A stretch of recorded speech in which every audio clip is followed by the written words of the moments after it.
Hi hello and welcome to my channel. T20 world cup நம்ம already நிறைய சொன்ன மாதிரி லீக் ஸ்டேஜ்லாம் முடிஞ்சிருச்சு, கிட்டத்தட்ட முடிஞ்சிருச்சு. இன்னும் ஒரே ஒரு மேட்ச் இருக்குது. சாரி, ஆல்ரெடி ஒரு மேட்ச் நடந்தது. Papua New Guinea versus New Zealand. அப்புறம் நாளைக்கு ஒரு நல்ல மேட்ச் காலைல 6 o'clock west Indies versus Afghanistan. அதெல்லாம் டைம் இருந்தால் போய் பாருங்கள். ஓகே, இப்போ இந்த வீடியோவில் என்ன பார்க்க போகிறோம் அப்படின்னா, how India going in to super 8. அதாவது ஹவு இந்தியான்றதை விட எப்படி இந்தியா என்ன ஸ்டேஜில் என்ன நிலமையில் போகிறாங்க, என்ன ஸ்ட்ரென்த்து என்ன வீக்னஸஸ்ஸு அதெல்லாம் கேரி பண்ணிட்டு சூப்பர் 8க்கு போகிறாங்க அப்படிங்கிறத நம்ம பார்க்க போகிறோம். ஃபஸ்ட்டு 4 மேட்சஸ் உங்களுக்கு எல்லாம் தெரிஞ்சிருக்கும். 4 மேட்ச் விளாண்டாங்க இந்தியா. 4 மேட்சஸில் 3 மேட்சஸ் தான் நடந்துச்சு. ஒரு கனடா கூட உள்ள மேட்ச் நடக்கலை. அது ஒரு ரெயின்னால அங்கே ஒரு ஸ்டாப் ஆயிடுச்சு மேட்ச்சு. ஃபுல்லாகவே வாஷ் அவுட் கேமு. அந்த ஃப்ளோரிடாவில் நடந்த எந்த மேட்சஸுமே எனக்கு தெரிஞ்சு நடக்கலை. அயர்லாந்து விசஸ் பாகிஸ்தான் மட்டும்தான் நடந்துச்சுன்னு நினைக்கிறேன். ஆமாம், அயர்லாந்து விசஸ் பாகிஸ்தான் மட்டும் தான் நடந்துச்சு. மற்ற 2 மேட்சஸ் அவங்களுக்கு நடக்கலை.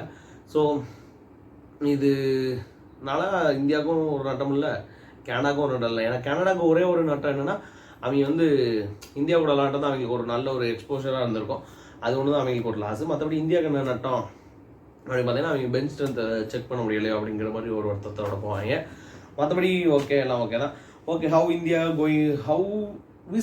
Going into super 8. அதான் how is India going into super 8 அப்படின்னா, எப்படி என்ன ஸ்டேஜில் இருக்காங்க இந்தியானா, எனக்கு தெரிஞ்சவரை ஒரு 100 மார்க்கும் இல்லை, ஒரு 35 மார்க்கும் இல்லை, ஒரு 55-60 மார்க் அந்த மாதிரி ஒரு ரேஞ்சில் தான் இந்தியா போகுது உள்ள சூப்பர் 8க்குள்ளே.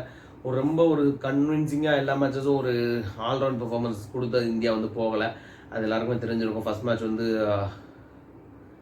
இவங்க நம்ம அயர்லாந்து கூட நடந்துச்சு. அயர்லாந்து கூட தான் எனக்கு தெரிஞ்ச ஒரு கன்வின்சிங் வின்னு. 96க்கு ஆல் அவுட்னு நினைக்கிறேன். அயர்லாந்து 96க்கு ஆல் அவுட்டு, 97 பண்ணிட்டு இவங்கெல்லாம் நல்லா விளாண்டாங்க.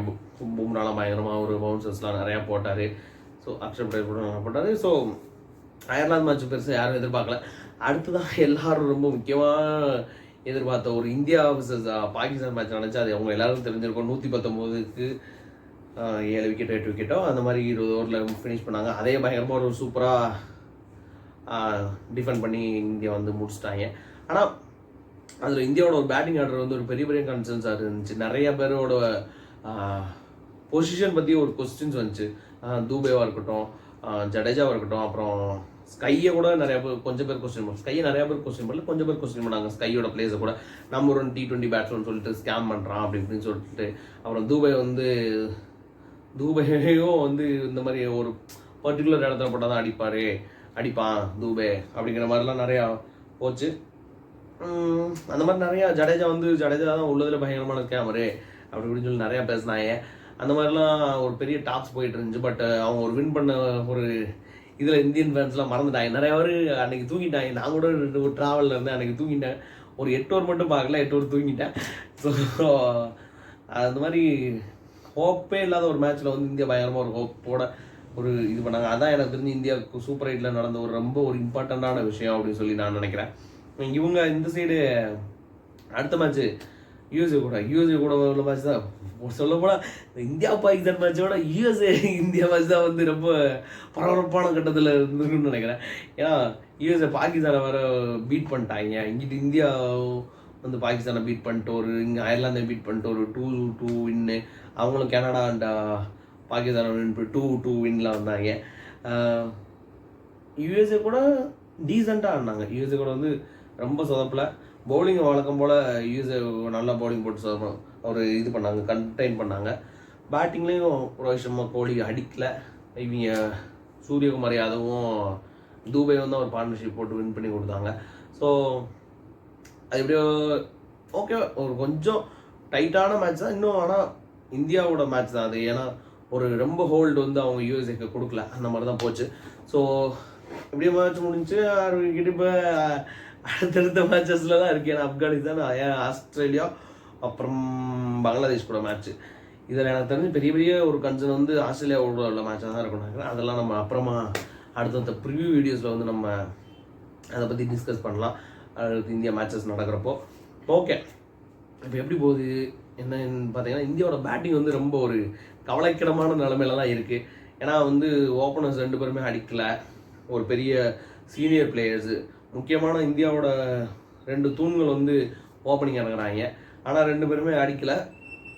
அதுக்காக வந்து அவங்கள நான் வந்து ஒரு மோசமான பிளேயரா, கோலி அந்த சாதாரண ஃபேன்ஸ் மாதிரி நான் கோலியை ட்ராப் பண்ணுறா, ரோஹித் சர்மாவை ட்ராப் பண்ணுறா, எதுக்கடா இவங்கெல்லாம் ஆடுறாங்க அப்படின்லாம் நான் பேச மாட்டேன். 2 பேருமே ஒரு பெரிய ஒரு கெப்பாசிட்டி இருக்கிற பிளேயர்ஸ். 2 பேருமே நிறையா இந்தியாவுக்காக அச்சீவ் பண்ணி கொடுத்துருக்குறாங்க. இதுவரை எவ்வளோ ஸ்டேஜஸில் வந்து இந்தியாவை காப்பாற்றி கொடுத்துருக்காங்க.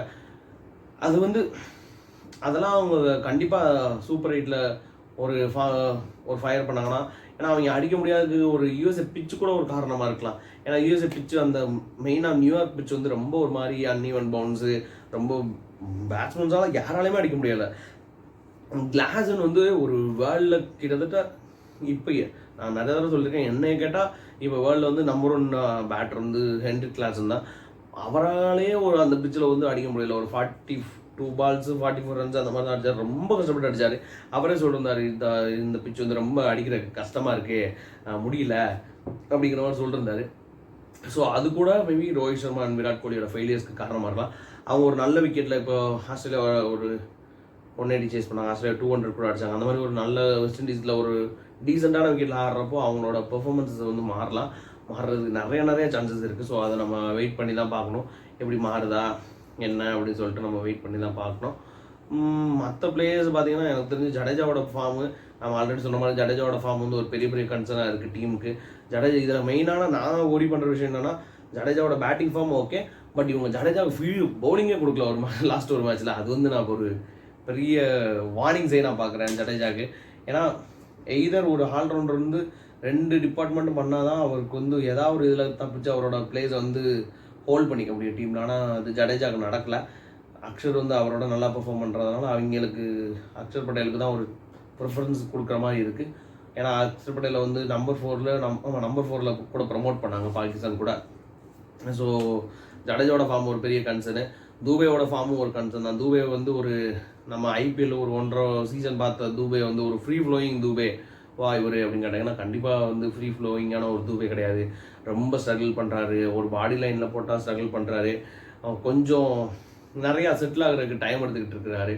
அதெல்லாம் மேபி ஒரு எப்படி சொல்கிறது, ஒரு சின்ன ஒரு ஃபேஸ்ன்னு தான் நான் நினைக்கிறேன். ஒரு பிக்கப் ஆகிட்டாருன்னா தூபே ஒரு பிக்கப் ஆகி போயிட்டாருன்னா அவர் அடிச்சுட்டே இருப்பாருன்னு எனக்கு தோணுது. பட் நம்ம எப்படின்னு தான் பார்க்கணும். அதனால் இந்தியாவோட பேட்டிங் வந்து ஒரு பெரிய கன்சர்ன். ஆனால் இந்தியாவில் இன்னொரு ஒரு ப்ளஸ் பாயிண்ட் என்னன்னா, ரிஷப் பண்டோட batting position. Rishabh Pant number 3 ஒரு விக்கெட் போகிறப்போ ரிஷப் பண்ட் வந்து ஒரு ஸ்டெபிலைஸ் பண்ணோம். என்னடா நம்ம 2 விக்கெட் போயிடுச்சுடா, நம்ம அப்புறம் எல்லாம் அவ்வளோதான்டா, நம்ம ஆல் அவுட் ஆயிரோம்டா அப்படின்னு சொல்லி டொக்குலாம் தலை வைக்க மாட்டான். அந்த ஒரு இதில் சொன்னார்னு நினைக்கிறேன், ஒரு ஹிந்தி கிரிக்கெட் ஷோவிலே ஒரு ஷோவில் சொன்னார், நான் இந்தியாவுக்கு வந்து வேர்ல்ட் கப் ஃபைனல் ஆடி இருந்தேன்னா 2023 வேர்ல்ட் கப் ஃபைனல் ஆடி இருந்தேன்னா ஒன்று நம்ம 150 ரன் ஆல் அவுட் ஆயிருப்போம், இல்லைனா நம்ம வந்து 300 ரன் ப்ளஸ் அடிச்சிருப்போம் அப்படின்னு சொல்லி சொன்னார். அந்த மாதிரி ஒரு மைண்ட் செட் உள்ள பிளேயர் தான். வர்றது வரட்டும்டா அடிடா ஆமாம். ஏன்னா அது மாதிரி தான் நமக்கு பார்டர் கவாஸ்கர் கூட அவர் வின் பண்ணி கொடுத்தாரு. ஸோ ரிஷப் பண்ட் நம்பர் 3 வந்து ரொம்ப ஒரு முக்கியமான இடம், அவருக்கு நல்ல ஒரு இடத்த கொடுத்துருக்காங்க. அதை வச்சு தான் அவர் நல்லா ஸ்டெபிலைஸ் பண்ணி சூப்பராக ஆடி, எனக்கு தெரிஞ்சு நம்பர் 3ல் அவர் பெருசாக ஆடலன்னு நினைக்கிறேன். டெல்லியில் கூட அவர் நம்பர் 3, ஆமாம் டெல்லியில் 1-2 மேட்ச்சில் வந்தார்னு நினைக்கிறேன். மற்றபடி அவர் நம்பர் 3 வந்து அவரோட டெடிக்கேட்டட் பொசிஷனாக எப்பயும் பெருசாக இருந்தது கிடையாது. ஸோ ஆனால் இப்போ அவருக்கு நல்லா அது செட் ஆகிருக்கு. ஒரு நம்பர் 3 வந்து ஒரு ஃபயர் பண்ணுறாரு. ஏன்னா ஜெய்ஸ்வால் இல்லை, அவங்க 2 சீனியர் பிளேயர்ஸ், அவங்க ஒரு ஆடி கொண்டு போயிடுவாங்க. ஒரு திடீர்னு அவங்க 2 பேரும் அவுட் ஆகிட்டா ஒரு கவுண்டர் அட்டாக் பண்ணுறதுக்கு ஒரு ஆள் யாருன்னா கவுண்டர் அட்டாக் பண்ணுறதுக்கு தான் வந்து தூபே எடுத்தாங்க. ஆனால் இப்போ கவுண்டர் அட்டாக் பண்ணுறது வந்து ரிஷப் பண்ட் தான் கவுண்டர் அட்டாக் பண்ணிருக்காரு.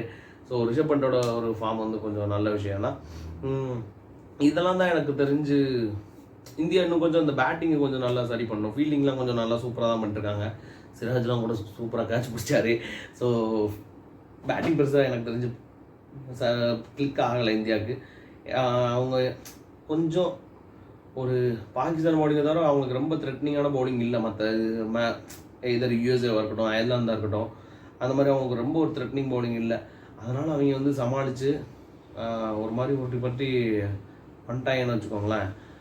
ஆனால் அடுத்து ஆஸ்திரேலியா கூட போகிறப்போ ஸ்டார்க் வருவார், ஹேசல்வுட் வருவார், கம்மின்ஸ் வருவார், நாதன் எல்லிஸ் வருவார். அவங்க 4 பேர் ஸ்டார்க்கு சுருன்னு தலைவன் உள்ளே போடுவான் என் தலைவன்.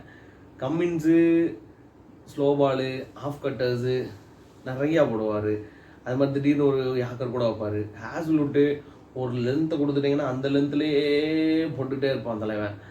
அந்த ஒரு பிரச்சனை. நேதன் எல்லிஸு நிறைய ஸ்லோ பால்ஸ் போடுவார், பயங்கரமாக ஓடி விடுவார். திடீர்னு ஒரு 145 போடுவார், திடீர்னு ஒரு 130 போடுவார், 120 கூட போட்டிருக்காரு இதுவரை. ஸோ அந்த மாதிரி பயங்கரமான ஒரு வேரியேஷன்ஸ் காட்டுவார் நேதன் எல்லிஸு. இங்கிட்ட இவங்களெல்லாம் நீங்கள் சமாளித்து வந்தால் கூட அடுத்து ஆடம் ஜம்பா வந்து நிற்பார். அது மாதிரி அந்த இதில் சொல்லுவாங்கல்ல, எஸ்ஜே சூர்யா சொல்லுவானே, கஷ்டப்பட்டு பொண்ணை கரெக்ட் பண்ணி கம்பெனியை வச்சு எல்லாம் இது பண்ணி இப்போ எப்படியாச்சும் பெரிய ஆள் ஆயிரலாம்னு வந்து பார்த்தா இந்த பேய் வந்து நிற்கிது. அது மாதிரி தான் ஜாம்பா கடைசியில் வந்து நிற்பார். ஸோ பெரிய ஒரு த்ரெட்டு இப்போ இந்தியாவோட பேட்டிங் ஃபார்ம் வர்சஸ் ஆஸ்திரேலியாவோட பவுலிங் அட்டாக்கு. அதை எப்படி சமாளிக்கிறாங்கன்னு நம்ம அடுத்தடுத்து பார்ப்போம். ஓகே, மற்றபடி இந்தியாவோட ஸ்ட்ரென்த் என்ன? இந்தியாவோட ஸ்ட்ரென்த் வந்து நான் சொன்ன மாதிரி ஃபீல்டிங் கொஞ்சம் நல்லா பண்ணுறாங்க. எல்லாருமே கொஞ்சம் நல்லா எதுவும் கேட்சஸ் பண்ணுறதில்ல. மோஸ்ட்லி எல்லாமே 1-2 கேட்சஸ் மிஸ். தூபே ஒரு கேட்ச் விட்டார். அந்த மாதிரி ஒரு சின்ன மிஸ்ஸஸ் இருந்துச்சு. இருந்தாலுமே ஒரு 100க்கு ஒரு 80-85 அளவுக்கு ஒரு ஃபீல்டிங் பண்ணுறாங்க. மெயினான இந்தியாவுக்கு ஒரு ஸ்ட்ரென்த்தாக இருக்கிறது இந்தியாவோட பவுலிங் தான். இந்தியாவோட பவுலிங்னு சொல்கிறப்ப முக்கியமான ஆளே தலைமை பும்ரா தான் வந்து போட்டு இந்தியாவோட பவுலிங் லைனப்பை அப்படியே தூக்கி பிடிச்சிட்டு இருக்காப்புல. ஸோ பும்ராவோட ஃபார்ம் வந்து எந்த டீம்னாலும் பும்ரா வர்றதுக்கு முன்னாடியே ஒரு பயப்படுற மாதிரி. இந்த கம்மின்ஸு ஐபிஎல்ல சொன்னார், நிறையா டீம்ஸ் வந்து நம்மளை விளாட வர்றதுக்கு முன்னாடி நம்மளை பார்த்து பயந்துடுறாங்க அப்படின்னு. அது மாதிரி தான் இப்போ பும்ரா பார்த்து நிறையா பேர் இருக்காங்க. அவங்க மட்டும்தான் அப்படி ஸ்டார்ட் பண்ணுவாங்க. நம்மளை விடுவாமா பும்ரா விளாட வர்றதுக்கு முன்னாடியே எல்லாரும் பும்ரா பார்த்து பயந்துடுறாங்க அப்படின்னு சொல்லிட்டு நம்மள ஒரு ஸ்டேட்மெண்ட் விடுவோம். ஸோ பும்ரா இதில் சர்ப்ரைசிங்லின்னு நான் சொல்ல மாட்டேன். ஏன்னா நான் வந்து எதிர்பார்த்தேன் ஹர்ஷ்தீப் சிங் வந்து பெர்ஃபார்ம் பண்ணுவார் அப்படின்னு சொல்லிட்டு. ஏன்னா ஒரு நல்ல இந்த இயர் கொஞ்சம் ஐபிஎல்ல சுமாராக தான். அதுக்கு முந்தின வருஷம் நல்லா சூப்பராக போட்டார், பயங்கரமாக போட்டார் ஐபிஎல்ல. ஸோ ஹர்ஷ்தீப் சிங்கோட ஃபார்ம் வந்து பெரிய ப்ளஸ் இந்தியாவுக்கு. ஏன்னா ஹர்ஷ்தீப் சிங் ப்ளஸ் பும்ரா உங்களோட 2 ஓப்பனிங் பவுலர்ஸு சூப்பரான ஃபார்மில் இருந்தாலே உங்கள் டீம் வந்து நல்லா கிளிக் ஆயிரும் பவுலிங் டிபார்ட்மெண்ட்டை பொறுத்தவரை. ஸோ அதுதான். ஸோ 2 ஓப்பனிங் பவுலர்ஸும் நல்லா இருக்காங்க. சிராஜ் வந்து டீசெண்டாக போடுறாரு. ஆனால் ஸ்டில் எனக்கு குல்தீப் யாதவ் வேணும். எனக்கு குல்தீப் யாதவ் வந்தே ஆகணும் இந்த டீமில். அது மாதிரி குல்தீப் யாதவ் எப்படியாவது இவங்க தூக்கி கொண்டு வந்து உள்ளே சொல்லணும். அதான் எனக்கு வேணும்.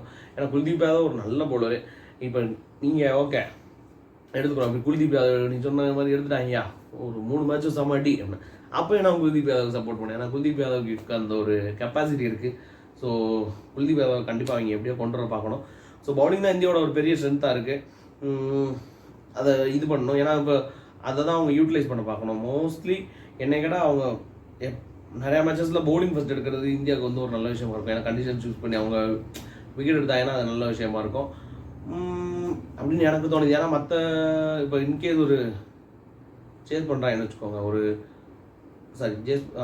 டிஃபெண்ட் பண்ணுறாங்கன்னு வச்சுக்கோங்க, ரொம்ப ஒரு லோ ஸ்கோராக டிஃபெண்ட் பண்ண கொடுத்தாலும் அதுவும் ஒரு பெரிய பிரச்சனை தான். டிஃபெண்ட் பண்ணுறப்போ அவங்களுக்குலாம் ஒரு நிறைய பிரச்சனை இருக்குது. அவங்களுக்கு ஒரு டார்கெட் தெரிஞ்சிடும் அவங்க சேஸ் பண்ணாங்கன்னா.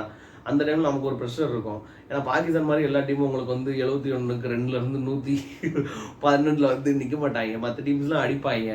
பாகிஸ்தான் பேட்ஸ்மேன் கிடையாது நமக்கு வரப்போகிறது. நமக்கு வரப்போகிற பேட்ஸ்மேன்ஸ்லாம் யாரும் மாதிரி என்ன, ரஹ்மானுல்லா குர்பாஸ், இப்ராஹிம் சத்ரானே, அப்புறம்